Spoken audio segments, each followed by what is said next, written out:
ભારત માતા કી જય હિન્દ। પહેલા તો ધન્યવાદ આપણે બધાને, ડાયરા કલાકાર દેવાયતભાઈ, સાગરદાનભાઈ, એમની સમસ્ત ડાયરાની ટીમને ધન્યવાદ પાથરવા જોઈએ આપણે, કેમ કે કેડું રહી જાય સાહેબ, 3 કલાક અહીંયા બેહી રહેવું। મેં હમણાં મહેશ દાદાને કીધું, મહેશ દાદા મને કે તમારા પગ દુખે છે? મેં કીધું હા। મેં કીધું તમારી કડ દુખે છે? તે કે હા। મેં કીધું એટલે ડાયરા કલાકાર 3 લાખ 4 લાખ લઈ સાહેબ, કડું તૂટી જાય છે। ધન્યવાદ પાઠવવા આપણે આ લોકોને, આજે કાંઈ નથી લીધું। સરફરોશી કી તમन्ना अब हमारे दिल में है, देखना है जोर कितना बाजू है कातिल में है। આજનો આ પવિત્ર દિવસ યુવા ફાઉન્ડેશન, બીજેપીના તમામ આગેવાનો, હું અને આપણે બધાને આપણી જાતને ધન્ય સમજવા જોઈએ કે આપણે એવી ધરતીમાં જન્મ લીધો છે કે જ્યાં વીર શહીદ ભગતસિંહ, સુખદેવ, રાજ્યગુરુ જેવા મહાન વીરોએ જન્મ લીધો છે સાહેબ। 23 તારીખે 23 વર્ષની ઉંમરે 1907 માં ભગતસિંહનો જન્મ, 1931 માં ત્રણે ફાંસીના માચડે હસતા હસતા ચડી ગયા સાહેબ। એ શહીદોને આપણે યાદ કરવાના। વીટી જડી ગઈ છે ભાઈ, જેની ખોવાણી હોય લઈ જાજો।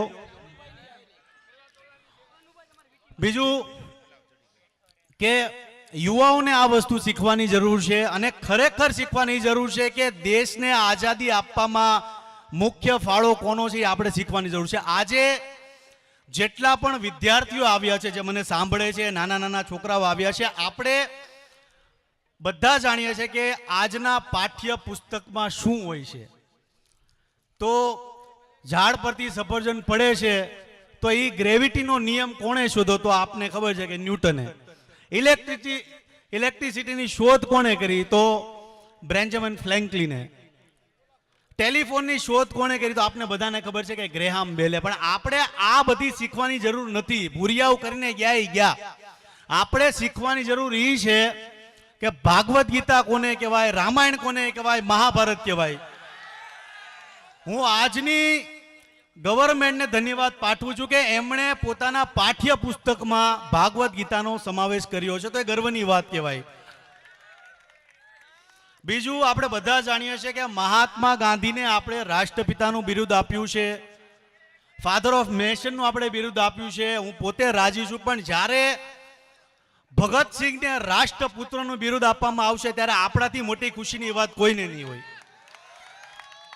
દિલ્હીની સંસદમાં જ્યારે ભગતસિંહને રાષ્ટ્રપુત્રનું બિરુદ આપવામાં આવશે ત્યારે આપણાથી મોટી ખુશીની વાત કોઈ નહીં હોય। ફરી પાછો હું કહીશ, વાતને ટૂંકાવતા કહીશ કે સૌરાષ્ટ્રમાં 195 ઘર બનાવ્યા છે, અને આવનારા ભવિષ્યમાં જ્યાં સુધી જીવ હશે લોકો માટે ઘર બનાવતા રહીશું, ગરીબો માટે સેવા કરતા રહીશું। હું ખૂબ ખૂબ આભારી છું તમામ લોકોને, અમારા દેવાયતભાઈ કે હંમેશા કલાકારોને સપોર્ટ કરતા આવ્યા છે, તો તમામ લોકોને ફરી પાછો કહીશ કે ગરીબોની સેવા કરતા રહેજો, એનાથી મોટી કોઈ દેશભક્તિ નથી। ભારત માતા કી વંદે વંદે, ભારત માતા કી, ભારત માતા કી જય માતાજી।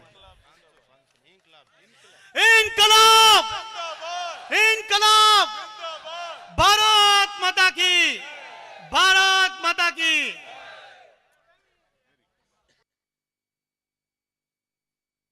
જય શ્રી કૃષ્ણ। એલાવ જોરથી એકવાર બોલો જય શ્રી કૃષ્ણ। બાકી માય કાંગલાનો ઇતિહાસ નો થાય, રાણો રાણાની રીતે